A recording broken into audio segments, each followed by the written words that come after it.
Bonjour, mesdames et messieurs, bienvenue dans ce flash d'information.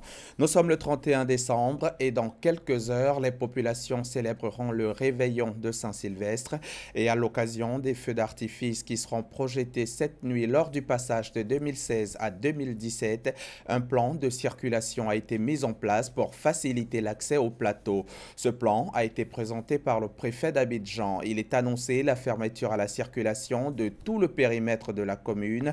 Le boulevard de Gaulle et les ponts Félix-Houphouët-Boigny et Général de Gaulle seront également fermés à partir de 22 heures. En tout, ce sont 4 703 agents des forces de l'ordre qui ont été mobilisés dans le district d'Abidjan dans le cadre de la sécurisation de la nuit de la Saint-Sylvestre.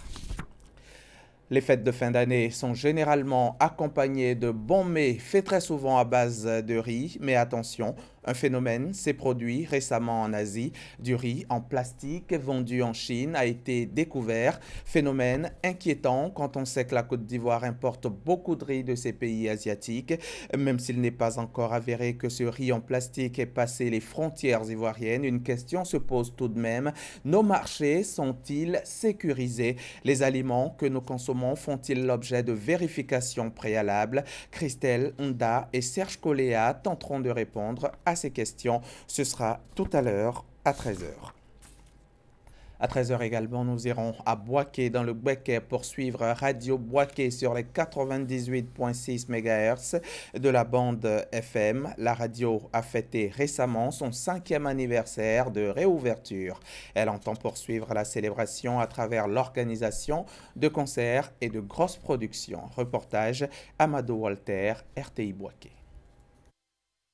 Après la crise post-électorale qui a officiellement pris fin le 11 avril 2011, le gouvernement de Côte d'Ivoire a mis les moyens pour que la radiodiffusion-télévision ivoirienne RTI couvre l'ensemble du territoire. Objectif, contribuer à la consolidation de la réconciliation et de la paix. Dans cette dynamique, la radio Boaké faisait sa réouverture le 29 décembre 2011.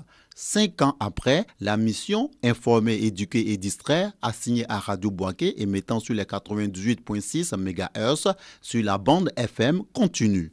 Pour l'actuel chef de département de cette radio, le parcours est positif avec des innovations au niveau des émissions telles que Concours Vacances et Ma Première Radio, des émissions qui captivent les auditeurs. Aujourd'hui, ça c'est ça, parce que au travers des coups de fil que nous recevons dans nos différentes tranches, dans les matinales, même dans les soirées, je crois que cela me donne énormément de satisfaction. Et le bilan, il est positif. Et nous avons les émissions phares, il y a Bonjour le 8-10, vous avez le gagnant, vous avez la canicule, vous avez le Zouglou Voyeur, des innovations qui restent à venir. Ça va nous permettre, peut-être, ça va être des émissions éclatées. Nous allons organiser des grands concerts, nous allons organiser de grosses productions qui seront payantes.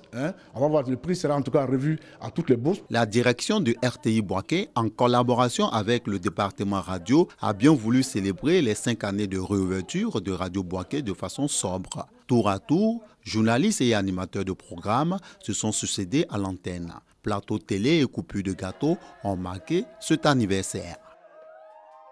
C'est parti pour la 6e édition du Tchologo Festival, un rendez-vous culturel initié par le président de l'Assemblée nationale, Guillaume Kigbafori Soro. Conférences, visites touristiques, danse, gastronomie et sport, voilà le contenu de ces 3 jours de fête. Avant Ferkessédougou et Wangolodougou, Kong a accueilli la cérémonie d'ouverture. C'était en présence d'une 40aine de chefs traditionnels acquis, invités du festival. Nous aurons les précisions de nos confrères de RTI Boaké à 13h.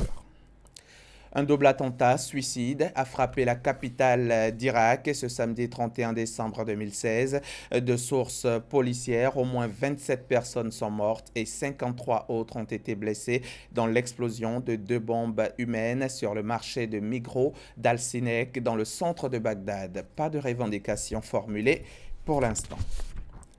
Le cessez-le-feu en Syrie, conclu sous le parrainage de la Russie et de la Turquie, est entré en vigueur jeudi 29 décembre à minuit, est globalement respecté en dépit d'incidents limités près de Damas et dans la province centrale de Hama. Toutefois, presque tous les fronts avec le groupe État islamique sont actifs alors que le régime et ses alliés préparent une offensive pour reprendre Palmyre. Voilà, c'est la fin de ce flash d'information. Rendez-vous à 13 h pour le point complet de l'actualité.